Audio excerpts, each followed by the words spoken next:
வணக்கம். இன்றைக்கு ஆகஸ்ட் 18ஆம் தேதி திங்கட்கிழமை. இப்பொழுது மதியம் 2:10. இன்று காலையிலிருந்து மதியம் வரைக்கும் ஹர்த்தால் அனுஷ்டிக்குமாறு இலங்கை தமிழரசு கட்சி ஒரு கோரிக்கை விடுத்திருந்தது. நீண்ட காலமாக மக்கள் குடியிருப்புகளிலே நிலை கொண்டிருக்கின்ற இராணுவ முகாம்கள் அகற்றப்பட வேண்டும். அப்படியாக அகற்றப்படாமல் மக்களுடைய இயல்பு வாழ்க்கையோடு அவர்களும் இரண்டர கலந்து வாழ்கிறது எவ்விதமான பின் விளைவுகளை தொடர்ந்து ஏற்படுத்தி கொண்டிருக்கிறது என்பதற்கு ஒரு உதாரணமாகத்தான் சில நாட்களுக்கு முன்னர் முத்தையன்கட்டு குளத்திலே ஒரு இளைஞன் மரணமான சம்பவம் இடம்பெற்றிருந்தது. அந்த சம்பவத்திலேயே நாங்கள் கண்டுகொண்டது, இப்படியாக மக்கள் மத்தியிலே இராணுவம் முகாம்களை வைத்து அவர்களுடைய சிவில் வாழ்க்கையோடு தாங்களும் சேர்ந்து வாழுகிறதன் நீண்டகால விளைவுகள் மிக மோசமானதாக இருக்கிறது என்பது அந்த சம்பவத்தின் பின்னணிகளிலே இருந்து கூட வெளிப்பட்டிருக்கிறது. இதைத்தான் நாங்கள் யுத்தம் முடிந்த காலத்திலிருந்து 15-16 வருட காலமாக தொடர்ச்சியாக சொல்லி வந்திருக்கிறோம். இராணுவ மயமாக்குதல் என்பதனுடைய விளக்கம் இதுதான்.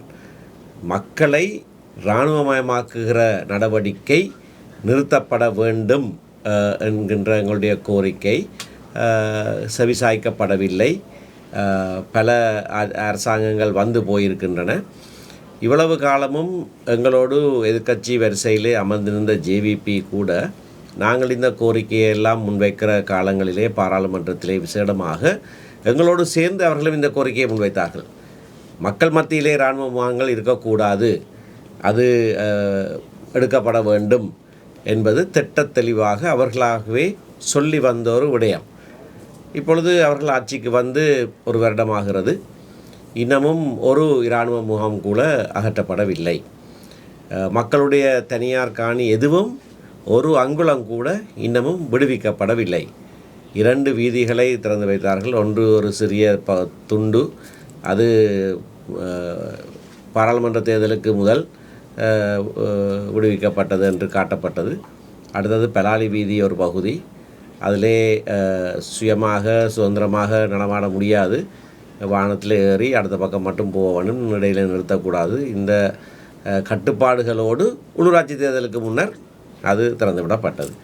அதை தவிர மக்களுடைய நிலங்கள் என்று எதுவுமே இன்னமும் விடுவிக்கப்படவில்லை. இவர்களுக்கு நாங்கள் இந்த அழுத்தத்தை கொடுக்கிறதுக்கான பிரதான காரணம், இவையெல்லாம் செய்யப்பட வேண்டும் என்று காலகாலமாக சொல்லி வந்தவர்கள் இவர்கள். அது மட்டுமல்ல, ஜனாதிபதியுடைய தேர்தல் விஞ்ஞாபனத்திலே திட்ட தெளிவாக இவையெல்லாம் சொல்லப்பட்டிருக்கிறது வாக்குறுதிகளாக. அவர்கள் ஆட்சிக்கு வந்து ஓரிரு மாதங்களிலே செய்து முடிக்கக்கூடிய விடயங்கள் கூட இன்னமும் செய்யப்படவில்லை. அப்படியான ஒரு சூழ்நிலையிலே தான் முத்தையன்கட்டிலே இந்த வாலிபனுடைய மரணம் நிகழ்ந்திருக்கிறது. மக்கள் மத்தியிலே மக்களுடைய வாழ்வோடு பின்னி பிணைந்து அவர்களுடைய வாழ்வாதாரத்தையும் தாங்கள் அங்கே பிரசன்னமாக இருக்கிறதன் மூலமாக தங்களோடு இருக்க பிடித்து கொண்டிருக்கிற ஒரு சூழ்நிலையைத்தான் நாங்கள் அங்கே காண்கிறோம். ஆகையினால்தான் நாங்கள் இந்த நிலைமைக்கு எதிர்ப்பு தெரிவிக்கிற வண்ணமாக வடகிழக்கு முழுவதிலேயும் தான் இப்படியான சூழ்நிலை காணப்படுகிறது. அரசாங்க பேச்சாளர் வைத்தியர் நலிந்த ஜெயதிஸ நேற்றைய தினம் கொடுத்த ஊடக சந்திப்பிலே சொல்லுகிறார், இப்படியான சம்பவங்கள் ஒவ்வொரு இடங்களிலே நிகழும், இது தமிழ் மக்களுக்கு எதிரானது என்று ஏன் சொல்லுகிறீர்கள் என்று அவர் கேட்கிறார். நாங்கள் அதுக்கு சொல்கிறதுக்கான காரணம், வடகிழக்கிலே தான் இந்த நிலைமை இருக்கிறது. வேறெங்கேயும் மக்கள் வாழுகிற பிரதேசங்களிலே இராணுவ பிரசனம் இப்படியாக கிடையாது. இராணுவ முகாம்கள் இருக்கக்கூடும். முகாம்களுக்குள்ளே இராணுவம் சென்றால் அது மக்களோடு அவர்களுக்கு தொடர்பு கிடையாது. ஆனால் இங்கே மிகவும் வித்தியாசமாக பல இடங்களிலே எங்களுடைய வெவ்வேறு சபை தவிசாளர்கள் பல இடங்களை அடையாளம் காட்டியிருக்கிறார்கள். கிழக்கிலே கோர்லைப்பெட்டு போன்ற இடங்களிலே அவர்கள் சொல்லியிருக்கிறார்கள், பாடசாலைகள் இன்னமும் கூட விடுவிக்கப்படாமல் இருக்கிறது என்றால் அது பாடசாலைக்குள்ளே இராணுவம் இருக்கிறது. கிளிநொச்சி கரைச்சி பிரதேச தவிசாளர் நேற்றைய தினம் கொடுத்த ஊடக சந்திப்பிலே பல இடங்களை சுட்டி காட்டியிருக்கிறார். வாசிக சாலை, கிளிநொச்சி நகர்ப்பகுதியிலே மக்கள் வாழுகிற இடத்திலே இராணுவம் முகாம்களை வைத்திருப்பது சம்பந்தமாக சொல்லியிருக்கிறார். பருத்தித்துறையிலே நீதிமன்றத்துக்குரிய காணியிலே இராணுவம் நிலை கொண்டிருக்கிறது. அது சம்பந்தமாக பருத்தித்துறை நகரமன்ற தவிசாளர், அவர் எங்களுடைய கட்சியைச் சேர்ந்தவர் அல்ல, அகில இலங்கை தமிழ் காங்கிரஸைச் சேர்ந்தவர். அவர் நேற்றைய தினம் அதை நீக்குமாறு கோரி ஆகஸ்ட் 29ஆம் தேதி ஒரு போராட்டத்துக்கு அழைப்பு விடுத்திருக்கிறார். நாங்கள் உடனடியாக அதுக்கு எங்களுடைய ஆதரவை தெரிவித்திருக்கிறோம். அப்படியாக ஒவ்வொரு இடத்திலேயும் கூட நாங்கள் வெவ்வேறு போராட்டங்கள் நாங்களும் முன்னின்று நடத்துவோம். மற்ற கட்சிகளும் அதனை செய்கிற போது நாங்கள் அவர்களுக்கு ஆதரவை கொடுப்போம். ஆனால் இன்றைய தினம் ஒட்டுமொத்தமாக வடகிழக்கிலே இந்த போருக்கு பின்னரான காலத்திலே மக்களோடு பின்னிப்படைந்து இரண்டரை கலந்து மக்கள் மத்தியிலே இராணுவம் வாழுகிறதை எடுத்து காட்டி அதை நீக்க வேண்டும், அதற்கு எதிர்ப்பு தெரிவிக்கிற ஒரு அடையாள ஹர்த்தாலாகத்தான் நாங்கள் இதனை முன்னெடுத்துக்கிறோம். அனைவருக்கும் தெரியும், இது 15ஆம் தேதி நடக்க இருந்தது. கட்சி முதலில் எடுத்த தீர்மானத்தின்படி நானும் தலைவரும் கையொப்பமிட்டு ஜனாதிபதி கூட 15ஆம் தேதி என்று அறிவித்திருந்தோம். ஆனால் மடுமாதா திருவிழா இறுதி நாள் என்று எங்களுக்கு சொல்லப்பட்டதன் காரணமாக திகதியை மாற்றுவதற்கு நடவடிக்கை எடுத்தோம். இங்கே நல்லூரிலே நல்லூர் திருவிழா நடைபெற்று கொண்டிருக்கிறது. ஆகையினாலே திகதியை நாங்கள் நிர்ணயிக்கும் போது, இன்னொரு திகதியை நிர்ணயிக்கும் போது இங்கேயும் நிகழ்கிற விடயங்களையும் நாங்கள் அனுசரித்து கடைசி 3 நாளையும் தவிர்த்தோம், வார இறுதி நாட்களை தவிர்த்தோம். அதனால்தான் 18ஆம் தேதி என்று நாங்கள் சொன்னோம். அதற்கு பின்னரும் கூட நேற்றைய தினம் இந்த ஹர்த்தால் நிகழ்வு மதியத்தோடு முடித்து விடலாம் என்று நாங்கள் சொன்னதற்கான காரணம், பல வர்த்தக சங்கங்கள், நாங்கள் சென்று சந்தித்தவர்கள் எங்களுக்கு வேண்டுகோள் விடுத்தார்கள். நாங்கள் அடையாளத்துக்கு செய்வதாக இருந்தால் ஐயா நாங்கள் காலையிலே இருந்து மதியம் வரைக்கும் கடைகளை பூட்டி வைப்போம், எங்களுடைய எதிர்ப்பை காண்பிப்போம், இயல்பு வாழ்க்கை, அதுக்கு பிறகு மக்களை கஷ்டப்படுத்த வேண்டாம், எங்களை கஷ்டப்படுத்த வேண்டாம் என்றெல்லாம் கேட்டார்கள். நல்லூர்லேயும் பின்னேறந்தான் ஒளி வீதியிலே உலா வருகிற விடயங்கள் நடைபெறும். ஆகையினாலே நாங்கள் அதனை மதியத்தோடு நிறுத்துமாறு சொன்னோம். அதை சொல்லுவதற்கு முன்பதாக நான் தலைவரோடும் பேசியிருந்தேன். அமைச்சரவை பேச்சாளருடைய ஊடக சந்திப்புக்கு பிறகுதான் அந்த அறிவிப்பையும் கொடுத்தோம். அமைச்சரவை பேச்சாளர் ஒரு விடயத்தை தெளிவாக சொன்னார். முத்தையன்கட்டு இராணுவ முகாம் அகற்றப்பட இருக்கிறது என்று சொன்னார். முழுவதுமாக அகற்றப்படுவதாக சொல்லவில்லை, அதனை வேறு இடத்துக்கு இடமாற்றம் செய்ய போகிறோம் என்று சொன்னார். எங்கே இடமாற்றம் செய்ய போகிறார்களோ தெரியாது, ஆனால் அந்த இடத்துலேருந்து அகற்றுவதாக அவர்கள் சொல்லியிருக்கிறார்கள். 3 இராணுவ வீரர்கள் கைதாகி இருக்கிற விடயம் எங்களுக்கு தெரியும். ஆகவே அரசாங்கம் சில நடவடிக்கைகளையும் எடுத்திருக்கிறது, நாங்கள் ஒத்துக்கொள்கிறோம். ஆனால் இந்த இராணுவ முகாம்களை மக்கள் மத்தியிலேருந்து அகற்றுகிற விடயத்திலே இன்னமும் அது செய்யப்படவில்லை. செய்தால் நாங்கள் வரவேற்போம். அரசாங்கம் இதை அறிவித்திருக்கிறது. நாங்கள் ஹர்த்தால் அறிவித்த பிறகுதான் அரசாங்கம் சொல்லுகிறது முத்தையன்கட்டு இராணுவ முகாம் அகற்றப்படும் என்று சொல்லுகிறது. அதுக்கான நடவடிக்கைகளை ஏற்கனவே எடுத்து விட்டோம் என்று சொல்லுகிறார்கள். ஆனால் நேற்றைய ஊடக சந்திப்பிலே மிக தெளிவாக 2-3 விடயங்கள் வெளிப்பட்டன. ஒன்று, கைது செய்யப்பட்ட 3 இராணுவ வீரர்களிலே ஒருவர் இந்த இளைஞர்களை தாக்கியதற்காக கைது செய்யப்பட்டார் என்று போலீஸ் பேச்சாளர் சொல்லுகிறார். மற்ற 2 இந்த இளைஞர்களை இராணுவ முகாமுக்குள்ளே அழைத்து வந்ததற்காக கைது செய்யப்பட்டதாக சொல்லுகிறார். ஆகவே அவர்கள் அனுமதியின்றி உட்பிரவேசித்தார்கள் என்று சொல்ல முடியாது. பலதரப்பட்ட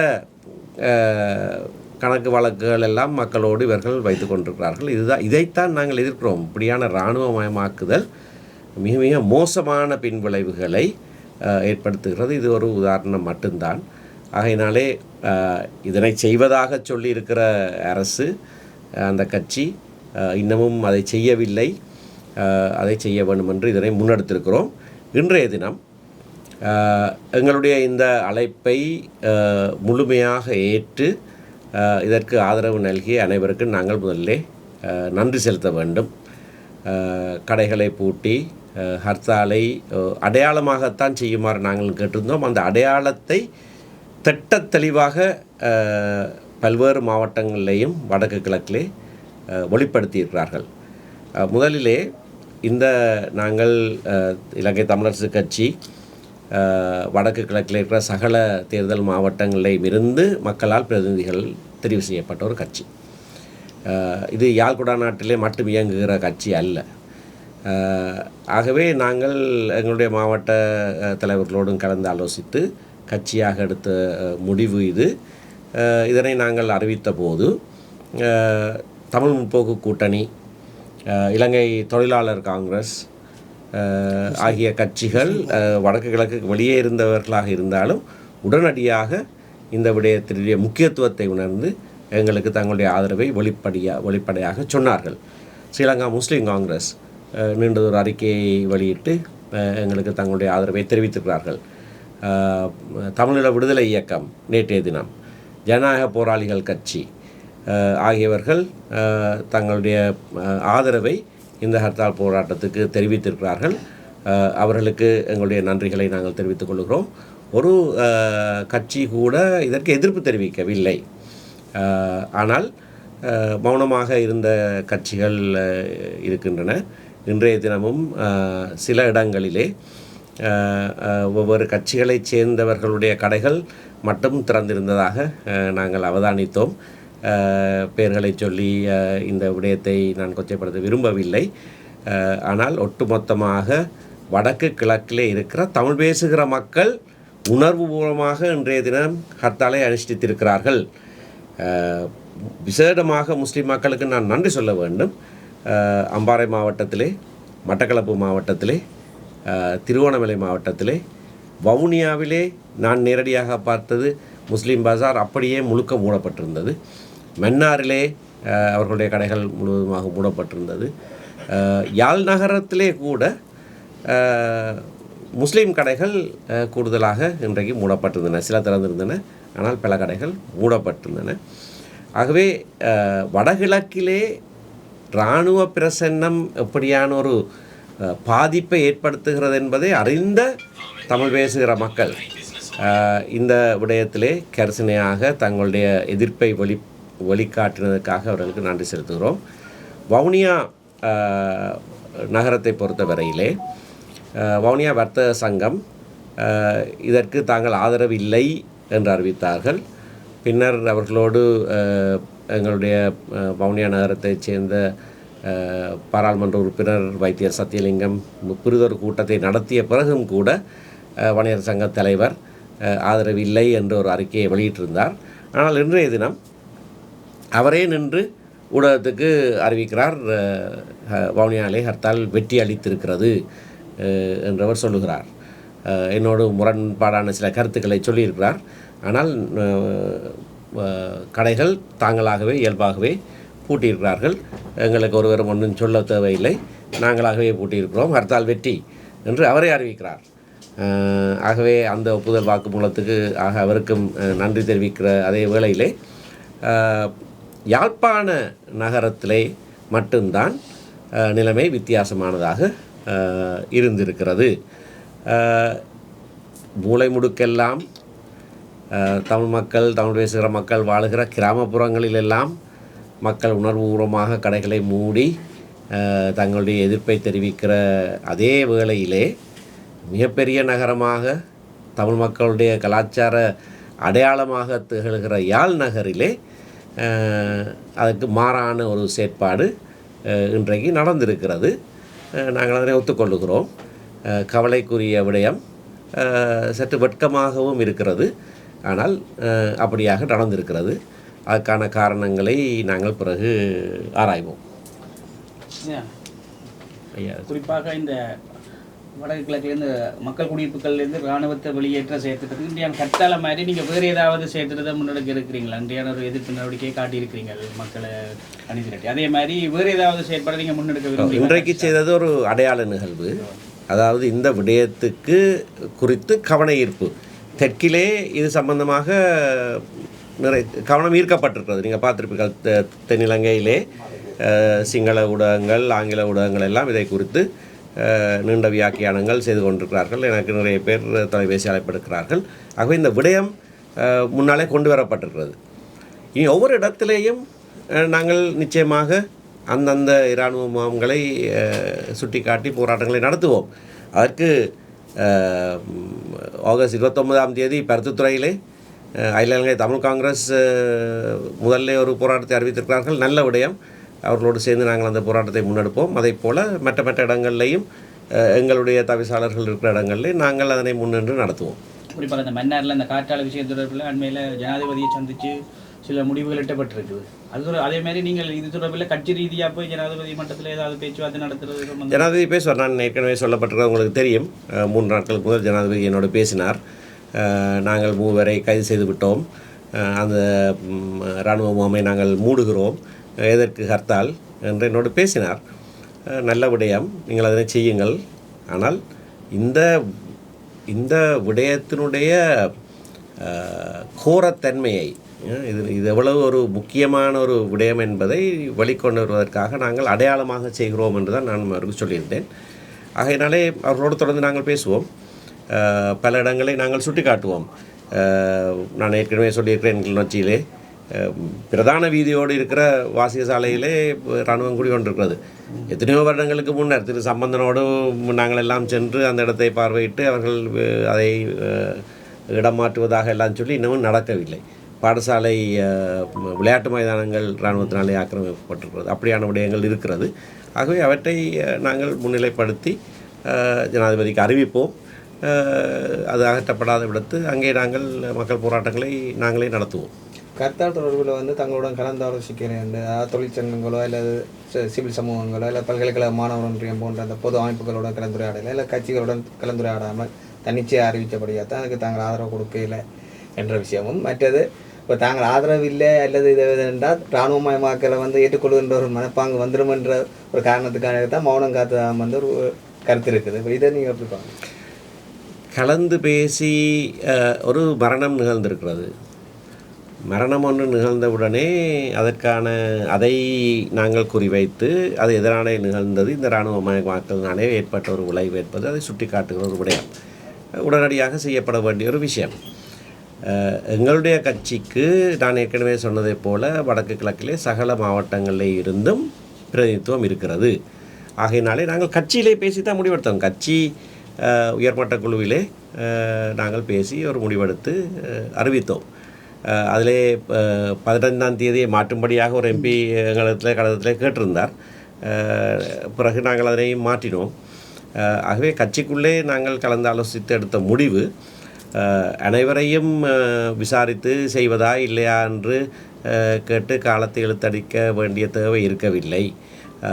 இந்த விடயம் முக்கியமானதான் ஒரு விடயமாக இருந்தால் அவர்கள் ஆதரவு கொடுத்துருக்க வேணும். அது யார் செய்தார்கள் என்பதல்ல, எங்களை கேட்டு செய்தார்களா என்பதும் அல்ல. அந்த விடயத்துக்கு அது முக்கியமானது, அதுக்கு எதிர்ப்பு தெரிவிக்க வேண்டிய விடயம்னு சொன்னால் ஆதரவு கொடுக்க வேணும். எங்களை கேட்காமல் செய்துட்டார்கள், ஆனபடியாக நாங்கள் ஆதரவு எப்படி கொடுக்குறது என்று நினைக்கக்கூடாது. நாங்கள் அறிவித்த உடனே நாங்கள் கேட்காமலேயே இலங்கை தொழிலாளர் காங்கிரஸும் தமிழ் முற்போக்கு கூட்டணியும் பகிரங்கமாக ஆதரவு தெரிவித்தார்கள். நாங்கள் அவர்களுக்கு கேட்டிருக்கேன். இதில் வந்து இப்போ இவ்வாறான போராட்டங்கள் அறிவிப்புகள் வந்து தமிழ் தேசியம் சார்ந்து தாங்கள் செயற்படுவதாக காட்டிக்கொள்கிறார்கள் அல்லது அது சேர்ந்து செயற்படுகிறவர்கள் இவ்வளவு காலம் வந்து இவ்வாறான செயற்பாடுகளை முன்னெடுத்திருக்கிறதாகவும் எம்ஏ சுமந்திரன் என்பவர் வந்து இவ்வாறான போராட்டங்களை முன்னெடுத்ததில்லை என்ற ஒரு குற்றச்சாட்டும் வந்து இருப்பார். அவ்வாறான நிலையில் வந்து இந்த முறை வந்து எம்ஏ சுமந்திரன் அவர்கள் முந்திக்கொண்டு நான் முன்னெடுத்த போராட்டமே அல்ல இது. எங்களுடைய கட்சி அறிவிப்பு தலைவரும் நானும் கையொப்பமிட்டு தான் அந்த அறிவிப்பு செய்யப்பட்டது. எங்களுடைய உயர்மட்ட குழுவில் பேசப்பட்டு முடிவெடுக்கப்பட்டு தான் அது அறிவிக்கப்பட்டது. அதை நான் சொன்ன ஜனாதிபதிக்கு நாங்கள் எழுதின கடிதத்திலேயும் அதிலேயும் ஒரு சிபாரிசாக சொல்லப்பட்டது, தலைவரும் செயலாளரும் ஜனாதிபதியோடு கடிதம் எழுத வேண்டும் என்று. அந்த கடிதத்தில் நாங்கள் கையெழுத்து போட்டு எழுதுகிற கடிதத்திலே நாங்கள் சொல்லிடுறோம் ஹர்த்தால் செய்கிறோம்னு சொல்லி. ஆகையினால் இது நான் கட்சியில் பொதுச் செயலாளராக இருக்கிற காரணத்தினால சில விடயங்களை நான் சொல்ல வேண்டியிருக்கின்றைக்கும் நான் ஐயா பேச சொன்னேன். அவர் சொன்னார், நீங்கள் சொல்லுங்கள், ஏதாவது கூடுதலாக சொல்லியிருந்தால் நான் சொல்கிறேன்னு சொன்னார். ஆனபடினால் அடுத்தது இப்படியான எத்தனையோ போராட்டங்கள் நாங்கள் தொடர்ச்சியாக செய்து வந்திருக்கிறோம். ஆட்களுக்கு ஞாபக மறதியோ என்னவோ தெரியவில்லை. வெளிவடக்கில் 6300 ஏக்கர் காணிகளை பிடித்த போது போராட்டம் நடத்தினது நாங்கள் விடுவிக்க சொல்லி. அப்படியாக பல போராட்டங்கள். சம்பூரில் உண்ணாவிரதம் இருந்தது. இப்போ வேண்டாம் புத்தகங்களில் படங்கள்லாம் இருக்குது. இப்போ 12 வருஷங்களுக்கு முதல் சம்பந்தன் ஐயா நானும் ஒரு நாள் முழுவதும் உண்ணாவிரதம் போராட்டம் நடத்தின படங்கள் எல்லாம் இருக்குது. இந்த போராட்டங்கள் நாங்கள் நெடு நாட்களாக செய்து கொண்டு தான் இருக்கிறோம்.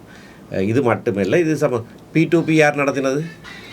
இன்றைக்கு போர் முடிந்த பிறகு நடந்த பிரதானமான போராட்டம் P2P எழுச்சி இயக்கம் வந்து யார் யாரோ எல்லாம் அதுக்கு கிரெடிட் வாங்கி கொண்டு போகிறாங்க.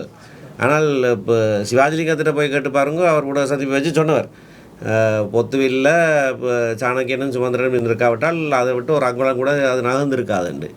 P2P நடத்தினது யார்? அப்படியான போராட்டங்களை நடத்தினது யார்? ஆகவே ஞாபக மறதியால் சிலர் இருக்கலாம். ஆனால் நாங்கள் தொடர்ச்சியாக இந்த போராட்டங்கள் நடத்தி கொண்டு தான் இருக்கிறோம். குறிப்பாக மக்கள் மத்தியில் ஒரு குற்றச்சாட்டு முன்வைக்கப்படுது. எந்த போராட்டம் என்றாலும் தங்களைத்தான் வருத்துற மாதிரியும் ஹர்த்தால் போன்ற போராட்டங்களை நடத்துகிறதாயும், ஆனால் அரசியல் தலைவர்கள் தாங்களாக இந்த ஒரு போராட்டத்திலையும் விடுபடையில் ஒரு குற்றச்சாட்டு முன்வைக்கப்படுது. குறிப்பாக அந்த முக புத்தகங்கள்லையும் எழுதப்படுது. இப்போ நீங்கள் பார்த்துருப்பீங்க. இப்போ நான் சொன்ன P2P வந்து நாங்கள் தான் முன்னால் நடந்தினாங்க. அதே மாதிரி நாங்கள் தான் நடந்தினாங்க. எங்களைத்தான் போலீஸார் தடுத்தது. நாங்கள் தான் போலீஸாருக்கு முகம் கொடுத்தனாங்க. பல போராட்டங்கள் அப்படியாகத்தான் நடந்திருக்குது. நாங்கள் முன்னால் போனதாலேயே போராட்டங்கள் நடத்தக்கூடியதாகவும் இருந்திருக்கிறது. ஆகவே அந்த குற்றச்சாட்டை நான் ஏற்றுக்கொள்ள இல்லை. ஆனால் ஹர்த்தால் போன்ற போராட்டம் மக்களுக்கு ஒரு பாதிப்பை ஏற்படுத்துகிறன்றது நாங்கள் ஏற்றுக்கொள்கிறோம். அது இல்லைன்னு நான் சொல்லலை. ஆனால் இது ஒரு முக்கியமான ஒரு விடயம். அப்போ மக்களுக்கு நாங்கள் அழைப்பு விடுக்கிறோம். இந்த விஷயத்தை நாங்கள் முன்னால் கொண்டு வரதுக்கு உங்களுடைய ஆதரவையும் கொடுங்கள் என்று. விரும்பினவர்கள் ஆதரவு கொடுக்கலாம், இல்லை நாங்கள் ஆதரவு கொடுக்க மாட்டோம் என்று சொல்கிறார்கள், ஆதரவு கொடுக்காமல் இருந்திருக்கலாம். அதை கேட்குற உரிமை எங்களுக்கு இருக்குது. ஆதரவு தர்றதும் தராததும் அது அவர்களுடைய பிரச்சனை. போராட்டத்தை பொறுத்தவரையில் இந்த பயங்கரவாத தடை சட்டத்துக்கு எதிராக அடுத்தது நாடு தளாவிய ரீதியில் வடக்கு கிழக்கு மட்டுமல்ல, கொழும்பிலிருந்து கடைசியாக மஹிந்த ராஜபக்சன்ற தங்கல்ல அவர்கிட்ட எல்லாத்தையும் கிட்ட தான் அந்த முடிவிட்டு நாங்கள் சிங்கள தமிழ் எல்லாரையும் அந்த போராட்டம் நாங்கள் தான் முன்னெடுத்துறோம். அப்போ அந்த கடைசி நாளில் நான் கலந்து மாவேசேன ராஜாக்களும் கலந்து கொள்கிறாங்க. அங்கேயே போனாங்கள், எல்லா இடம் பிரிச்சு. அப்போ அவருடைய போராட்டங்கள் என்பது புதுசல்ல. ஆனால் சில சமயங்களில் இந்த விடயத்தில் இதை ஒன்று தான் தெளிவுபடுத்தணும். இதை கொச்சப்படுத்துறதுக்காக செய்யப்பட்ட ஒரு விடயம். அந்த ஒரு மனிதனுடைய கொலையை வச்சுக்கொண்டு நாங்கள் அது ஒரு பொய்ட்டர் என்று நான் சொன்னேன். அது ஒரு சுட்டி, அது ஒரு சம்பவம். அந்த சம்பவத்தின் அடிப்படையில் தான் அதை வச்சு எல்லாருமே அவருடைய கொலை தானன்னு சொல்லி அதை ஒரு குறைச்சி மதிப்பிடக்கூடிய ஒரு எங்களோட நோக்கம் வந்து அது அல்ல. அது பகிரங்கமாக சில சொன்ன மாதிரி ஒரு பரந்துபட்ட இராணுவ பிரசன்னத்துக்கு எதிரான அவர்கள் சமூகத்துக்குள்ளே உள்வாங்கப்பட்டு அவர்கள் எந்த அளவுக்கு சமூகத்தை சீர்குலைக்கிறார்கள் என்பதை வெளிக்காட்டுற ஒரு நாடு. இப்போ தான் நான் சொல்ல சந்தர்ப்பம் அந்த சுட்டி சந்தித்த பொழுது சொல்கிறேன். ரெண்டாவது, ஒரு தரம் ஆதரவில்லை ஆதரிக்கவில்லை என்றது அது அவரவற்ற விருப்பத்தானே வேண்டுகோள் விடுக்கிறது. ஆனால் ஒரு இடத்துல பார்த்தா தமிழரசு கட்சியின் உள்ளுக்கும் பிரச்சனை. இப்போ நான் யோசிச்சேன், எங்களுக்கெல்லாம் பிரச்சனை இல்லை. இலங்கையில் இருக்கக்கூடிய வடகிழக்கு மட்டுமல்ல, தமிழரசு கட்சிகளில் எந்த பிரச்சனையும் இல்லை. ஆனால் லண்டன் கிளேண்டு ஒன்று எதிர்க்கு சொல்கிறார்கள். லண்டனில் கிளியே இல்லை, உத்தியோகபூர்வமான கிளியே லண்டனில் இல்லை.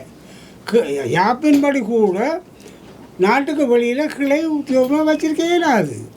அப்போ ஒரு உதவி ஒரு அமைப்பு யாரும் வச்சிருக்கிறா, அது எங்கட அனுசரணையோட. இப்போ ஒத்துக்கொள்ளாதவர்கள் இப்போ எங்களோட இருப்பார்கள், நாங்கள் எப்படி அவர்களை வச்சிருக்கிறது? அந்த கிளை என்று அவர்கள் அறிவித்த போதே நாங்கள் உத்தியோகபூர்வமாக மத்திய செயற்குழு அறிக்கை விட்டது அப்படி அது எங்களுடைய கிளை அல்ல என்று. ஆனால் இப்போ அப்போ இந்த என்னென்றால் இதில் எதிர்ப்பு எங்கே இருந்து வருதுன்றது பார்க்க முடியும். சில பேர்ட்ட அதற்கு நாங்கள் பதில் சொல்ல வேண்டிய அவசியம் இல்லை. ஆனால் கட்சிக்குள்ளேயே புலவண்ட மாதிரியான ஒரு கருத்தும் பரவப்படுறது. அது சில பேருக்கு விளங்காது தானே. லண்டனில் ஒரு கிளை இருக்குது, இவைகளுக்கெல்லாம் மாறு அப்படியான ஒரு கருத்தை பரவப்படுறது. அது உண்மையில் தவறு. அப்படியான சில இது. ஆனால் உண்மையாக யார் செய்தாலும் சரியானது செய்யப்படுகிறதா என்று தான் பார்க்க வேணும். கூட்டாக செய்ய வேணும் என்றால் இது நான் யதார்த்தத்தை பார்த்தால் யதார்த்தம் உண்மை என்ன, நாங்கள் கூப்பிட்டா என்ன சொல்கிறோம், எல்லாத்துக்கும் தமிழரசு கட்சி தான் தமிழரசு கட்சி தான் செய்யும். தமிழரசு கட்சி செய்ய வேண்டிய கடப்பாடு இருக்குது. அந்த கடப்பாடு தமிழரசு கட்சி நிறைவேற்றும். யாரோ நாங்கள் சொல்லாமல் இல்லையே, கேட்காமல் இல்லையே. பகிரங்கமாக நாங்கள் அழைப்பு கொடுத்தினாங்க. பகிரங்கமாக அழைப்பு போராட்டம் என்ற வகையில் இதை நாங்கள் தெளிவாக சொல்கிறோம். எங்களுடைய சில முடிவுகளை கேட்டு பாராளுமன்ற உறுப்பினர்களும் பாராளுமன்ற குரல் கொடுப்பார்கள். அதனுடைய நாங்கள் கூட்டாக எங்களுடைய கட்சி இன்றைக்கு செயல்படுது. அதன் அடிப்படையில் சில தீர்மானங்கள் நாங்கள் எடுக்கிறோம். எங்கள் எல்லா கலந்து பேசல் நடந்து கொண்டு இருக்குது. இப்போ உதாரணத்துக்கு அண்மை காலத்தில் பொலிட் பீரோ, பாராளுமன்ற உறுப்பினர்கள், ஏரியாவுக்காக கலந்து பேசித்தான் முடிவெடுக்கிறோம். மற்றபடியால் தனி முடிவு என்றும் இல்லை. தனியாக கட்சி எடுக்கிறேன்னா எங்களுக்கு கட்சிக்கு பொறுப்பு இருக்குது, மற்ற எல்லாருமே எங்களுக்கு பொறுப்பு இருக்குது. அதுக்காக நாங்கள் அதை குறைச்சி நாங்கள் மதிப்பிட இல்லை. தமிழரசு கட்சி தன்னுடைய கருத்தை செய்ய இன்னும் கேட்கல உன்னை கேட்கலையாண்டா. இப்போ அது எல்லா இடம் நடக்குத்தானே. பஸ்ஸில் கோரிக்கை விட நாங்களும் போகலை. உண்மையை சொல்லி தானே வேணும். எங்களுக்குள்ள முரண்பாடு, சில உடன்பாடு இல்லை. அது மாதிரி அவையிலும் உங்களோட வரையிலான்னு சொல்லக்கூடும். அது எல்லாத்தையும் தவிர்த்து எங்களுடைய பொறுப்பை நாங்கள் செய்திருக்கிறோம். ஒன்று மட்டும் சொல்லுவேன், ஒற்றுமை ஒற்றுமண்டு சொல்லுகிறவர்களான், நான் திருப்பி அதை சொல்கிறேன், அவர்களான் ஒற்றுமையை குழப்பினார்கள். இப்போ எனக்கு தெரியும், இந்த முனிசிபல் லிமிட்டுக்குள்ளே இருக்கிற இது எல்லாத்தையும் திறந்து அரைவாசி இது கூட்டியிருக்கு, அரைவாசி திறந்துருக்கு. ஆனால் ஏனைய இடங்களில் சந்தைகள் சொல்லி நம்ம அதாவது அன்றாடம் உழைக்கிற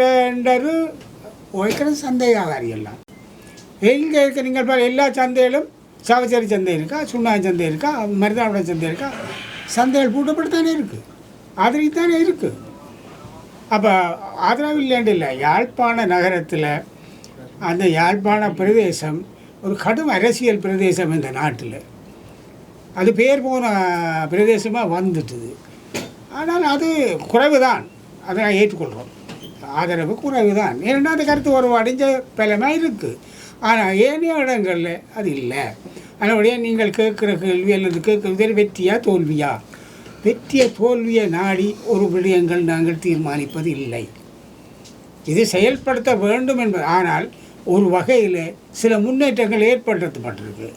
அனுரகுமார் திசாநாயக்கா பேசியிருக்கிறார், விமல் ரட்நாயக்கா பேசியிருக்கிறார், ஜெயதிஷா பேசியிருக்கிறார், எல்லாரும் பேசியிருக்கிறார். ஏன் இந்த கருத்தாலே அறிவித்ததால் பேசப்பட்டிருக்கு. அந்த பிரச்சனை வெளியில் கொண்டுவரப்பட்டிருக்கு. அதுதான் வெற்றி. ஆக ஊடகங்களுக்கு நன்றி சொல்ல வேணும். ஏன்னா சிலது எங்களுக்கு எதிராக போட்ட ஊடகங்களும் இருக்கத்தான் செய்யுது. அது அவன் சுதந்திரம், அதுவும் வெற்றி தான். இப்போ நான் சொன்ன தமிழரசு கட்சின்னா உள்ளுக்கு போட்டு எனக்கே பிள்ளைங்க எங்கடா இருக்குது.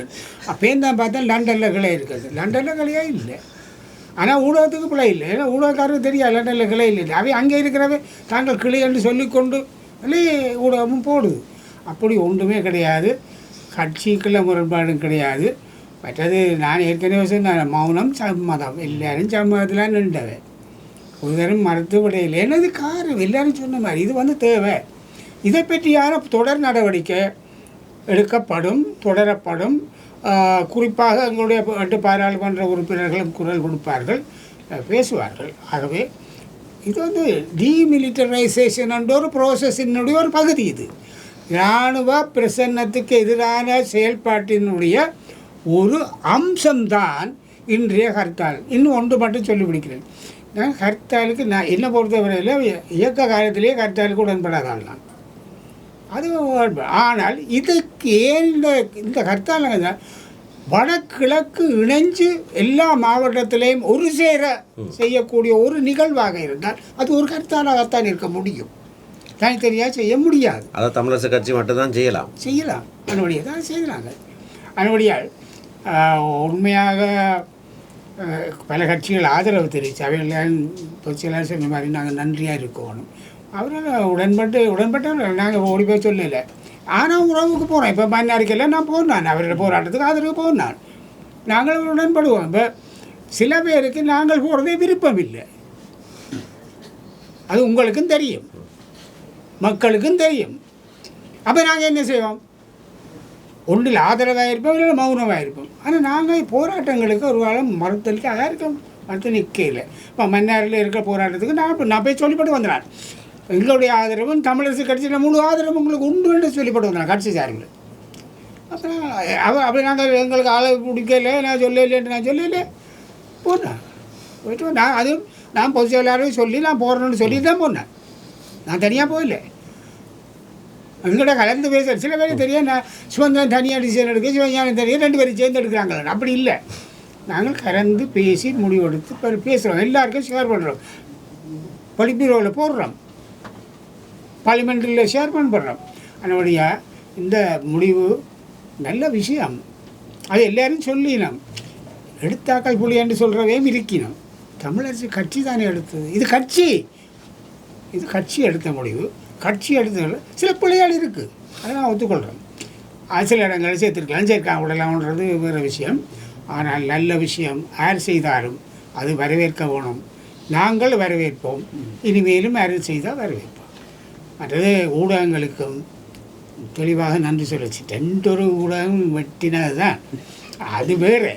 ஆனால் எல்லா ஊடகங்களும் அது ஆதரவு தந்தது. அதனால் மறக்க இல்லாது. ஊடகங்களுக்கு இல்லாட்டி இந்த அளவுக்கு பூட்டுப்படாது கடை. சந்தையால் பூட்ட மாட்டான்.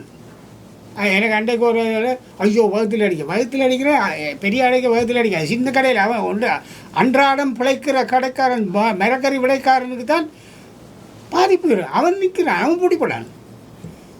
யார் என்னென்றால் இந்த உணர்வு எங்கே இருக்குது அதை தட்டி எழுப்போம். அதனபடியால் இதுக்கு ஊடகங்களுக்கு எல்லாருக்கும் நன்றி, அழைச்சதுக்கு வந்ததுக்கு நன்றி. இன்னும் நான் அதில் இந்த பேட்டியை நீங்கள் பார்த்தீங்கன்னா இந்த பாயிண்டர் சொன்னான். இது ஒரு அதை வச்சு தான் அதே ஒரு அனுபவம் தான். அவன் கிரிமினல்னா நீங்கள் அடித்து கொள்ள சொல்லியிருக்கான் இல்லையே, கூப்பிட்டு அடிக்க சொல்லியிருக்கான் இல்லையே. அவன் கிரிமினல் தான், எங்களுக்கு தெரியும் தான். ஆனால் சாயக தெரியாது, செத்தாப்புறம் தான் தெரியும். அதுதான் அது வேறு. ஆனாலும் அவன் அடிக்கிறாது, தாக்கிறாது, அது ஒரு விஷயம். ஆனால் கட்டால் நான் என்ன சொன்னேன், இனிமேல் நாங்கள் கிட்டடியில் கட்டால் கூப்பிட மாட்டோம்னு சொல்லிட்டோம். அது மக்களுக்கு பாதிப்பை ஏற்படுத்துறது எங்களுக்கு தெரியும்.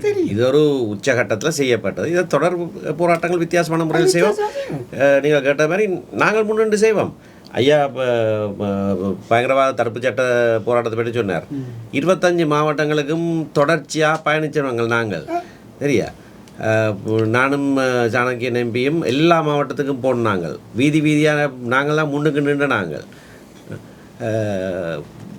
காளிமுகத்திடலில் அதை செய்ய ஒலிக்கிட்ட போது நாங்கள் வச்சுருந்த ஊர்தியை போலீஸ் வந்து கடத்தி கொண்டு போனது. திரத்தி பிடிச்சு கொண்டு வந்து திருப்பி கொண்டு வந்து அதில் வச்சு நடத்தினாங்க காளிமுகத்திடலில் அந்த கையெழுத்து போராட்டம். நாங்கள் முன்னுக்கு நின்று செய்து நாங்கள் எல்லாம் அப்படியே ஏதோ நான் ஞாபக மறதியோ இல்லை என்ன வியாதியோ தெரியலை, ஏதோ நாங்கள் இது செய்யலை, ஏதோ 3-2 பேர் நோ செய்கிற மாதிரி. அவர்களெல்லாம் அங்கே இருந்தவேல் அந்த நாட்களில் அதில் செய்ய அங்கே இருந்தவேல் ஒன்லேயும் பங்கு பெற இல்லை. ஒன்லேயும் இப்போ நான் இதை சொல்கிற காரணம் வந்து பயங்கரவாத தடுப்பு சட்டம் நீக்கிறதுன்ற போர்வையில் இன்னொரு சட்டத்தை கொண்டு வர பார்க்குறார்கள்.